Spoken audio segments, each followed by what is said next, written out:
रामवीर और उसकी पत्नी चमेली दूसरे गांव में बने मंदिर में देवी के दर्शन करके जंगल से होते हुए अपने गांव हरियापुर लौट रहे थे। वो दोनों काफी देर से पैदल चल रहे थे। बैलगाड़ी खराब क्या हुई? हमारी तो चलते चलते हालत खराब हो गई। आपकी बातों में आ गई। आपने कहा था कि हम पैदल ही गांव का रास्ता तय कर लेंगे। अब और कितनी दूर रह गया है? बस 2 कोस दूर और रह गया है। ये सुनकर चमेली एक वृक्ष के नीचे बैठ गई। मुझसे अब और नहीं चला जाता। तो चिंता मत करो, हम इसी वृक्ष के नीचे कुछ देर आराम करते हैं और कुछ खा पी भी लेते हैं। यात्रा के लिए जो भोजन हमने रखा था उसे निकाल लो। अच्छी बात यह है कि वहाँ सामने तालाब भी है। पहली बार आपने अक्लमंदी की बात कही है। इतना बोलकर चमेली भोजन निकालने लगी और रामवीर कलश लेकर तालाब की ओर चला गया। वहाँ से पानी भरकर वापस आ गया। रामवीर और चमेली भोजन करने ही वाले थे कि तभी रामवीर की नजर दूर बैठे हुए एक साधु महाराज पर पड़ी, जो आंखें बंद किए हुए बैठे थे। अरे चमेली, हमने तो ध्यान ही नहीं दिया। वो देखो सामने एक साधु बैठे हुए हैं। चलो कुछ भोजन उन्हें भी दे आते हैं। साधु का आशीर्वाद मिल जाएगा इसी बहाने। आपको तो बस साधु के आशीर्वाद की पड़ी रहती है। ठीक है, मैं भी चलती हूँ। रामवीर और चमेली कुछ भोजन लेकर साधु के पास चले गए। साधु महाराज, हम हरियापुर गांव जा रहे हैं। रास्ते में यहाँ आराम करने के लिए रुके थे और भोजन करने वाले थे। तभी मेरी नजर आप पर पड़ी। मैं आपके लिए कुछ भोजन लेकर आया हूँ। साधु ने मुस्कुराते हुए अपनी आंखें खोल ली। तुम्हारा व्यवहार मुझे बहुत ही अच्छा लगा। मैं हर रोज किसी का भोजन ग्रहण नहीं करता, परंतु तुम इतने प्रेम से लाए हो तो इनकार नहीं करूँगा। लाओ, भोजन यहाँ रख दो। इतना कहकर साधु महाराज ने रामवीर का हाथ पकड़ लिया और उसकी हाथ की रेखाओं को बहुत गौर से देखने लगे। तुम्हारी पहली पत्नी संतान को जन्म देते ही स्वर्ग सिधार गई, ये सत्य है ना? हाँ साधु महाराज, ये सच है। और तुमने उस पुत्र का नाम बड़े ही प्रेम से रखा था, किशन। उसके बाद गांव वालों ने तुम्हारे ऊपर दबाव डाला दूसरा विवाह करने के लिए, और तुमने दबाव में आकर चमेली नाम की एक स्त्री से दूसरा विवाह कर लिया, जिससे एक पुत्र और हुआ, मोहन। और ये तुम्हारी वही दूसरी पत्नी चमेली है। ये सुनकर रामवीर साधु के पैरों पर गिर गया। आप तो बहुत ही अंतर्यामी और ज्ञानी साधु मालूम होते हैं महाराज। एक बात और है, तुम्हारा पहला पुत्र किशन बहुत ही तकदीर वाला है।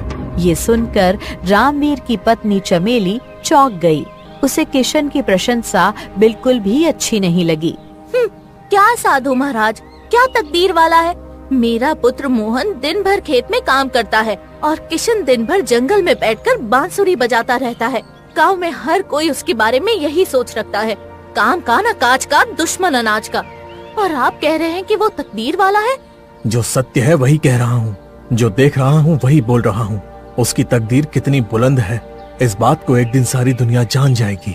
और एक दिन सारे राज्य के लोगों की जुबान पर केवल एक ही वाक्य रहेगा, रामवीर का पुत्र किशन वाकई तकदीर वाला है। अब तुम दोनों जा सकते हो। इतना कहकर साधु ने आंखें बंद कर लीं। चमेली गुस्से से उठ गई और रामवीर भी उठकर चल दिया। भोजन करने के बाद चमेली ने कहा, अब मेरा यहाँ मन नहीं लग रहा, चलो घर चलते हैं। रामवीर चुपचाप चमेली के साथ घर की ओर रवाना हो गया। घर के दरवाजे पर पहुंचते ही रामवीर ने अपनी पत्नी से कहा, साधु महाराज ने किशन की तारीफ क्या कर दी, तुम्हारा तो तब से मोह ही बन गया है। जिसकी प्रशंसा करनी चाहिए थी उसकी प्रशंसा तो की नहीं। साधु महाराज के कहने का मतलब क्या था कि तुम्हारा पुत्र किशन तकदीर वाला है और मेरा पुत्र मोहन बदकिस्मत है? ये सुनकर रामवीर थोड़ा क्रोधित हो गया। ये हमारा पुत्र और तुम्हारा पुत्र कहाँ से आ गया? दोनों तुम्हारे पुत्र हैं, दोनों मेरे भी पुत्र हैं। याद है, विवाह के बाद मैंने तुमसे कहा था कि हमारे संतानों में सौतेले और सगे का भाव कभी भी मन में नहीं आना चाहिए। चमेली ने अपने पति रामवीर की बात का कोई जवाब नहीं दिया और चुपचाप घर के अंदर चली गई। अगले दिन रामवीर सोकर उठा ही था कि तभी उसका बेटा मोहन वहां आ गया। पिताजी, खेत नहीं चलना है क्या? बेटा, आज मेरी तबीयत ठीक नहीं है, तू चला जा। ये सुनकर मोहन थोड़ा क्रोधित हो गया। पिताजी, अगर आप खेत में नहीं आओगे तो सारा का सारा काम मुझे अकेले करना पड़ेगा। आप किशन को मेरे साथ भेज दीजिए। तभी वहाँ किशन आ गया, जिसके हाथ में बांसुरी थी। नहीं, मैं तो जंगल जा रहा हूँ हमेशा की तरह बांसुरी बजाने के लिए। रामवीर अपने बेटे किशन से कुछ कहने ही वाला था, लेकिन किशन चुपचाप बाहर निकल गया। मोहन गुस्से में खेत की ओर चला गया। ये देखकर रामवीर की पत्नी चमेली गुस्से से रामवीर से बोली, देखा तुमने, इसी के लिए साधु महाराज बोल रहे थे कि ये तकदीर वाला है। देखना, इसकी फूटी किस्मत की चर्चा एक दिन सारे गांव में होगी। रामवीर कुछ नहीं बोला और जोर जोर से खांसने लगा। ये देखकर चमेली चिंतित हो गई। लगता है आपको इलाज की जरूरत है। आपकी तबीयत सही नहीं लग रही। आप मेरे साथ वैद्य के यहाँ पर चलिए। चमेली रामवीर को वैद्य के पास ले गई। तुमने यहाँ आने में बहुत देर कर दी। रामवीर, तुम्हारे शरीर को बीमारी ने घेर लिया है, जिसका कोई इलाज नहीं है। जब तक तुम जीवित हो तभी तक हो, तुम जा सकते हो। ये सुनकर रामवीर की आंखों में आंसू आ गए और वो अपनी पत्नी के साथ घर लौट आया। घर पहुंचकर रामवीर ने अपनी पत्नी चमेली से कहा, मेरी बीमारी की चर्चा तुम दोनों बेटों से मत करना, वो उदास हो जाएंगे। उन्हें इस बारे में कुछ भी मत बताना। शाम को जब किशन घर आया तो उसने घर पर उदासी का माहौल देखकर अपने पिता से पूछा, क्या हुआ पिताजी, आज घर में इतनी शांति क्यों है? ये सुनकर चमेली क्रोधित हो गई। तुझे इससे क्या? तुझे तो बस अपनी बांसुरी बजाने से ही फुर्सत मिल जाए। पिताजी, आप तो जानते हैं कि मुझे बांसुरी बजाने का कितना शौक है और मैं खेत में काम नहीं करना चाहता, बल्कि मैं तो राजमहल में जाकर बांसुरी बजाकर राजा का मनोरंजन करना चाहता हूँ।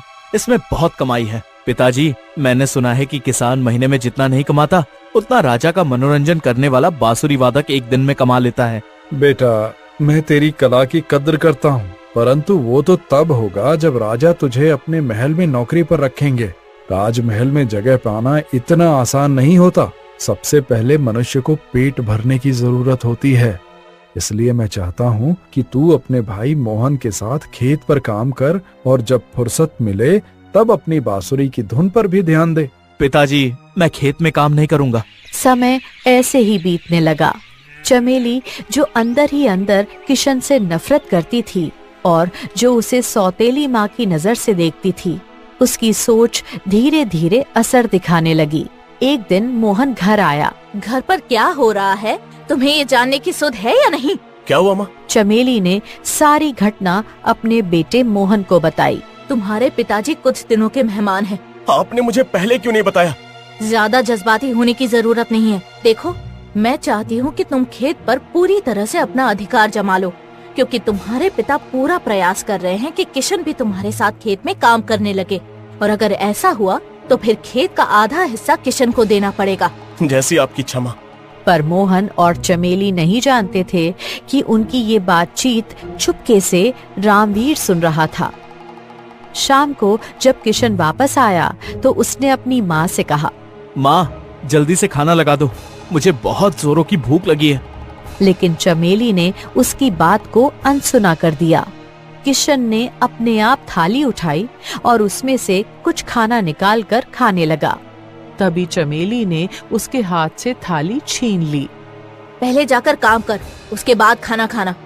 दिन भर आवारा की तरह जंगल में घूमता है, बांसुरी बजाता रहता है, और मेरा बेटा मेहनत से काम करता रहता है। ये सुनकर रामवीर क्रोधित हो गया। ये तुम क्या कर रही हो चमेली? तुमने उसके हाथ से थाली छीन ली? हाँ, छीन ली। तो तुम क्या करोगे? चुपचाप वहीं बैठे रहो, और अगर इतना ही बुरा लग रहा है तो अपने बेटे से कहो कि जाकर काम करके आए। अब उसे यहाँ पर हराम का खाना नहीं मिलेगा। ये सुनकर किशन उदास हो गया और घर के बाहर जाकर बैठ गया। कुछ देर बाद रामवीर किशन के पास आया।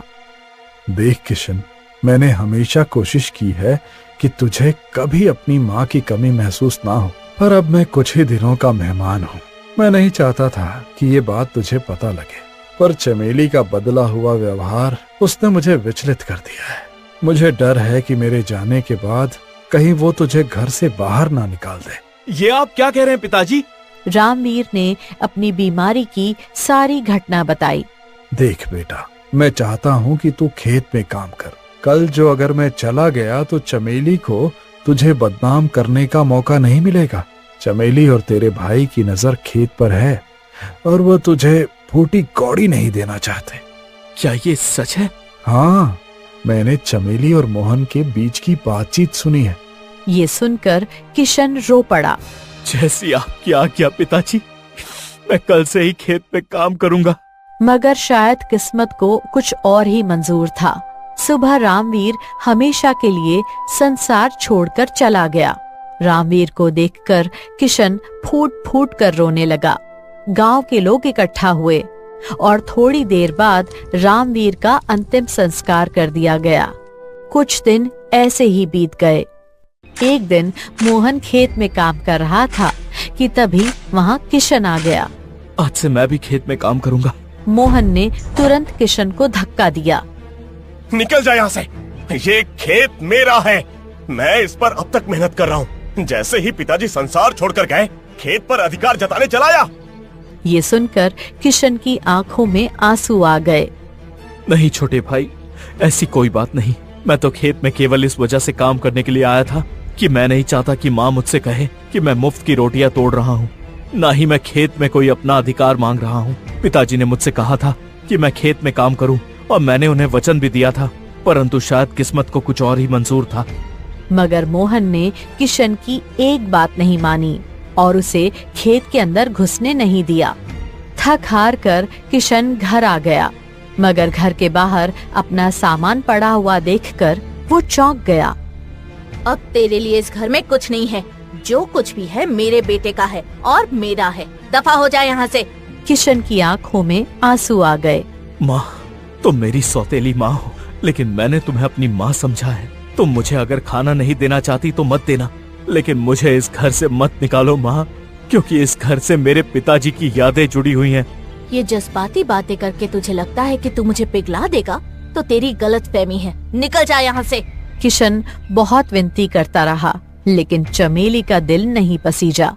किशन ने गांव के हर घर का दरवाजा खटखटाया, लेकिन किसी ने किशन की मदद नहीं की। ये देखकर किशन बुरी तरह से टूट गया और अपना कुछ सामान लेकर जंगल की ओर निकल गया।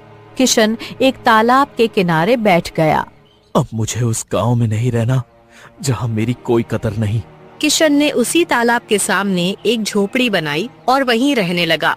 वो रोज जंगल में निकल जाता और जंगल के फल तोड़कर झोपड़ी में वापस आता और उन्हीं को खाकर अपना जीवन गुजारने लगा। एक दिन किशन ने अपने आप से कहा, काफी दिन हो गए मैंने बांसुरी नहीं बजाई। आज बांसुरी बजाने का बहुत मन कर रहा है। किशन झोपड़ी के बाहर एक वृक्ष के नीचे बैठ गया और बांसुरी की सुरीली धुन बजाने लगा। तभी उसके कानों में किसी के करहाने की आवाज सुनाई दी। किशन ने बांसुरी बजाना रोक दिया और इधर उधर देखने लगा। किशन की नजर तालाब के किनारे एक घायल मैना पक्षी पर पड़ी। किशन दौड़ता हुआ उसके पास चला गया। हे भगवान, ये तो बहुत बुरी तरह से घायल है। इसके शरीर से खून बह रहा है। अगर जल्दी से जड़ी बूटियां नहीं लगाई गई तो ये मर भी सकती है। किशन उस घायल मैना को उठाकर अपनी झोपड़ी में ले आया और जंगल से जड़ी बूटियां तोड़कर उसके शरीर पर लगाने लगा। कुछ दिन की सेवा के बाद मैना पक्षी स्वस्थ हो गई। एक दिन किशन शाम को झोपड़ी में वापस आया। उसने मैना की ओर देखकर कहा, जब तुम्हें उठाकर लाया था तब तुम्हारे शरीर पर कई गहरे जख्म थे। तभी मैना ने मनुष्य की आवाज में किशन से कहा, अगर तुम मेरी सेवा नहीं करते और जड़ी बूटियों से मेरा इलाज नहीं करते तो शायद मैं बच नहीं पाती। मैना के मुंह से मनुष्य की आवाज सुनकर किशन बुरी तरह से चौंक गया। ये कैसे हो सकता है? तुम तो एक मैना हो, तुम मनुष्य की भाषा में बात कैसे कर सकती हो? ये एक रहस्य है। बस तुम ये समझ लो कि मैं शापित हूँ और शापित होकर मैना के रूप में आ गई हूँ। तो फिर तुम हो कौन? ये मैं चाहकर भी नहीं बता सकती कि मैं कौन हूँ। मैना पक्षी फूट फूट कर रोने लगी। तुम रो क्यों रही हो? मैं रो नहीं तो और क्या करूँ। मैं अपने असली रूप में नहीं आ सकती। अपनी माँ और पिता के होते हुए भी मैं एक अनाथ जैसी महसूस कर रही हूँ। न जाने कितने दिनों से मैं ऐसे जंगल में भटक रही हूँ। मैं अपने आप को कितना अकेला महसूस कर रही हूँ, तुम इसका अंदाजा भी नहीं लगा सकते। किशन गहरी सोच में डूब गया। लेकिन तुम्हारा असली रूप में आने का कोई ना कोई तरीका तो जरूर होगा। हाँ, तरीका है, लेकिन वो आसान नहीं है। ये बहुत मुश्किल कार्य है। मेरी मदद भला कौन करेगा? क्या कोई मेरे लिए अपनी जान की बाजी लगाएगा? किशन हल्की सी मुस्कान के साथ बोला, क्यों नहीं, इस संसार में अभी भी ऐसे मनुष्य हैं जो दूसरे की मदद करने के लिए अपनी जान की बाजी लगा सकते हैं। मुझे बताओ। ये सुनकर मैना पक्षी चौंक उठी। यहाँ से कुछ दूर एक गुफा है। उस गुफा में एक द्वार है, जादुई द्वार। उस द्वार के पार एक दूसरा संसार है। वहाँ एक जादूगर का शासन है। अगर तुम उस जादूगर को मार सकते हो तभी मैं अपने असली रूप में आ सकती हूँ। ठीक है, मैं तुम्हारी मदद करूंगा। मैं उस द्वार के पास जाकर जादूगर से लड़ूंगा और तुम्हें तुम्हारा असली रूप जरूर दिलाऊंगा ताकि तुम अपनी माँ और पिता से मिल सको। मैना पक्षी खुश हो गई। तो फिर ठीक है, मैं कल तुम्हें उस गुफा के पास ले चलूंगी। किशन चुपचाप झोपड़ी से बाहर निकल गया। मेरी सहायता तो किसी ने नहीं की, इसलिए मैं इस मैना पक्षी की मदद जरूर करूंगा। उसकी बातों से लग रहा है कि दूसरे संसार में बहुत खतरा है। हो सकता है मैं लड़ाई में मर जाऊं। उससे पहले एक आखिरी बार बांसुरी की धुन बजा लेता हूँ। इतना कहकर किशन ने फिर से बांसुरी बजाना शुरू कर दिया। तभी वहाँ मैना पक्षी आ गई। तुम्हें पता है, जब मैं घायल होकर तालाब के किनारे पड़ी थी और दर्द से करहा रही थी, तब तुम्हारी बांसुरी की मधुर धुन मेरे कानों में टकराई तो एक बार को मैं अपना दर्द ही भूल गई। तुम वाकई बहुत अच्छी बांसुरी बजाते हो। किशन मुस्कुराने लगा। प्रशंसा के लिए धन्यवाद। कोई तो मिला जिसने मेरी बांसुरी की प्रशंसा की। अगले दिन मैना पक्षी किशन को घने जंगल की ओर ले गई। जैसे जैसे मैना आगे बढ़ती जा रही थी, जंगल भयावह होता जा रहा था। अचानक झाड़ियों से एक सियार निकलकर किशन के सामने खड़ा हो गया और मनुष्य की आवाज में बोला, आगे मत जाओ, आगे खतरा है। बताना मेरा काम था, बाकी तुम जानो। इतना कहकर सियार वहाँ से चला गया। ये क्या था? सियार होकर मनुष्य की आवाज में बात कर रहा था। समझ लो, वो सियार भी शापित ही है। जैसे जैसे हम गुफा के करीब जाएंगे, तुम्हें ऐसे ही जानवर मिलेंगे जो तुम्हें आगे न जाने की चेतावनी देंगे। इतना कहकर मैना उड़ने लगी और किशन उसके पीछे पीछे चलता गया। आगे जाकर अचानक एक बंदर किशन के सामने आ गया। आगे मत जाओ, आगे खतरा है। इतना कहकर बंदर भी वहाँ से चला गया। मैंने तुमसे कहा था ना, जैसे जैसे आगे जाओगे वैसे वैसे तुम्हें ऐसे ही दृश्य देखने को मिलेंगे। किशन कुछ नहीं बोला और मैना पक्षी के साथ आगे बढ़ गया। कुछ देर बाद किशन को एक विशाल गुफा नजर आई। वो रही सामने गुफा, इसी के अंदर वो जादुई द्वार है। किशन मैना पक्षी के साथ गुफा के अंदर चला गया। गुफा में एक चमकता हुआ द्वार था जो रंग बिरंगी किरणों से झिलमिला रहा था। किशन, इस गुफा के अंदर में प्रवेश कर जाओ। किशन और मैना पक्षी उस द्वार में प्रवेश कर गए। अंदर प्रवेश करते ही किशन ने खुद को एक बिल्कुल अलग राज्य में पाया। अब ये कौन सा राज्य है? यहाँ पर तो एक महल है और आसपास घर भी बने हुए हैं, परंतु यहाँ इतना सन्नाटा क्यों है? मैंने तुमसे कहा था ना कि द्वार के पार एक दूसरी दुनिया है जहाँ एक जादूगर का शासन है। दरअसल यहाँ पहले बहुत सारे लोग रहते थे, लेकिन जादूगर के डर की वजह से सभी लोग छुप गए हैं। वो उसके सामने नहीं आते। जादूगर ने भी सभी को डरा के रखा है। अब मुझे तुम्हें सारी बातें साफ साफ कहनी होगी। रास्ते में मुझे ऐसे जानवर मिले जो मनुष्य की भाषा में बात कर रहे थे, बिल्कुल तुम्हारी तरह। अब तुम मुझे सच बताओ, तुम्हारी ये हालत आखिर हुई कैसे? देखो, मैं ये नहीं जानना चाहता कि शापित होने से पहले तुम कौन थी, लेकिन तुम्हारा ये रूप कैसे बदल गया, ये तो तुम मुझे बता ही सकती हो। जब तक तुम मुझे पूरी बात नहीं बताओगी, मैं मदद कैसे कर पाऊंगा? तो फिर मेरी बात ध्यान से सुनो। तुम्हें रास्ते में जितने भी प्राणी मिले वो सब कभी तुम्हारी तरह ही मनुष्य थे, मगर लालच में आकर वो सब जंगल के जानवरों में परिवर्तित हो गए। इसका मतलब तुम भी कभी मनुष्य थी? तो क्या तुम भी लालच में आकर मैना पक्षी बन गई? और ये जादूगर का इन सब से क्या संबंध है? इस दूसरी दुनिया में एक ऐसा तालाब है जिसका पानी पीने से मनुष्य अमर हो सकता है, लेकिन उस तालाब का पानी केवल कोई मनुष्य ही निकाल सकता है। उस तालाब पर एक बेहद भयानक डायन का राज है। जब भी कोई मनुष्य तालाब का पानी लेने जाता, वो डायन उसे मारकर खा जाती। किशन ध्यान से सुनता रहा। जादूगर उस तालाब का पानी पीकर अमर होना चाहता है। अक्सर मनुष्य अमर होने की चाह में कथाओं को पढ़कर इस गुफा का द्वार पार करके यहाँ आ जाते हैं, लेकिन जादूगर उन्हें पकड़ लेता है। वो उनसे कहता है, तालाब का पानी लाओ। अगर वो पानी लेकर आते हैं तो ही वापस जा सकते हैं। पर तालाब की डायन को देखकर सब डर जाते हैं और भाग खड़े होते हैं। इतना बोलकर मैना की आंखें भर आईं। जादूगर उन पर गुस्सा होता है और उन्हें जानवरों में बदल देता है और कहता है, जब तक मैं अमर नहीं हो जाता यही चलता रहेगा। और तुम? मैं भी अमर होने की लालच में इस दुनिया में आई थी। जादूगर ने मुझे पकड़ लिया। जब मैं तालाब का पानी लेने गई, डायन को देखकर डर गई और वापस लौट आई। जादूगर ने मुझे मैना पक्षी में बदल दिया और कहा, अब तुम जहाँ चाहे उड़ सकती हो, मगर अपने असली रूप में नहीं लौट सकती। जादूगर ने ऐसा क्यों किया? जब वो किसी को जानवर या पक्षी में बदलता है तो उसके शरीर में ऐसी शक्ति डाल देता है कि वो चाहकर भी नहीं बता सकते कि असल में कौन थे। अगर बताते हैं तो जलकर राख हो जाते हैं। और हर बार वो कहता है, पृथ्वी लोक जाओ और किसी मनुष्य को यहाँ लाओ जो मेरे लिए तालाब का पानी ला सके। क्या भरोसा है उस जादूगर का? क्या पता अमर होने के बाद वो सबको असली रूप में लौटाए भी या नहीं लौटाए। अचानक रंग बिरंगी किरणों से चमक उठी और उनके सामने एक लंबा डरावना व्यक्ति प्रकट हुआ। यही है जादूगर। जादूगर ने गुस्से से किशन की ओर देखा। क्या तुम भी अमर होना चाहते हो? नहीं, मुझे अमर होने की कोई ख्वाहिश नहीं है। वैसे भी थोड़े से जीवन में मनुष्य के ऊपर मुसीबतें कम होती हैं क्या, जो वो अमर होकर अपनी मुसीबतों को और बढ़ा ले। जादूगर ठहाका मारकर हंसा। पहले व्यक्ति हो जिसने अमर होने से मना किया है, लेकिन मैं अमर होना चाहता हूँ। अब मैं इस संसार पर अपनी जादू की शक्ति से शासन जमा चुका हूँ और अब मैं कई और लोगों पर कब्जा करना चाहता हूँ, पर उसके लिए चाहिए अमरता। जादूगर की आंखें लाल चमक रही थीं। तालाब का पानी लाओ, नहीं लाए तो अपने संसार वापस नहीं जा पाओगे। तुम इतने बड़े जादूगर हो, फिर खुद जाकर पानी क्यों नहीं ले आते? मूर्ख, वो पानी केवल मनुष्य ही ला सकता है। तो एक बात साफ हो गई है, तुम मनुष्य नहीं हो, मतलब ये तुम्हारा असली रूप नहीं है। यही मेरा असली रूप है। बस यूँ समझो कि इससे पहले मैं कुछ और था।